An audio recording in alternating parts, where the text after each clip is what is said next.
አሰላሙ አለይኩም ረህመቱላሂ ወበረከቱ። ውድ የዩቱብ ቻናል ተከታታዮቼ እንዴት ናችሁ? ከኔ ጋር ሁሉ ሰላም ነው። ከእናንተስ ጋር እንዴት ነው? ከኔ ጋር ሁሉ ሰላም ነው አልሐምዱሊላህ። እስኪ ዛሬ አጠር አጠር ያለች የቁርስ አሰራር ነው ይዤላችሁ የመጣሁት። እስኪ ጎራ በሉ እና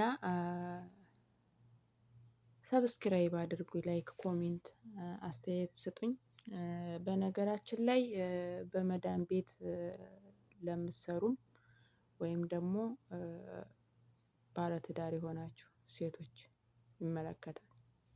ለምንድነው ባለትዳር ያልኩበት ምክንያት? አንደኛ ባለትዳር ሴት በደንብ ምግብ ሰርታ ባሏንም ማብላት አለባት፣ እሷም መብላት አለባት ብዬ ነው። ከሴት ላይ ካልበላች አታምርም። ባሏን ካላበላይ ደግሞ ሴት አትባልም።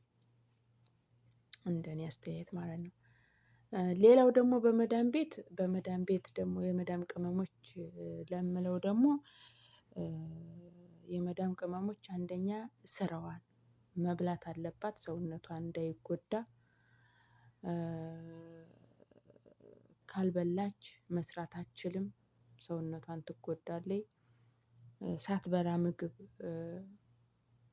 ሰውነቷ ከወደቀ ከታመመች ያ የምንሰራው ገንዘብ መታከሚያ አይሆነንም፣ ለዛም አይበቃም። ስለዚህ የመዳም ቅመሞችና ለባለትዳሮች የምመክራችሁ ነገር በደንብ ዩቱብ ላይ እየመጣችሁ እየተከታተላችሁ ምግብ እያለ የተገኘውን ሽሮም ትሁን ፍርፍርም ትሁን በተገኘው መብላት አለባችሁ እና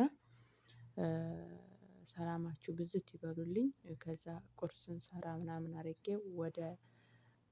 ወደ ስራ ቡናዬን ጨስጨስ አድርጌ ወደ ስራ እንትን ብያለሁኝ።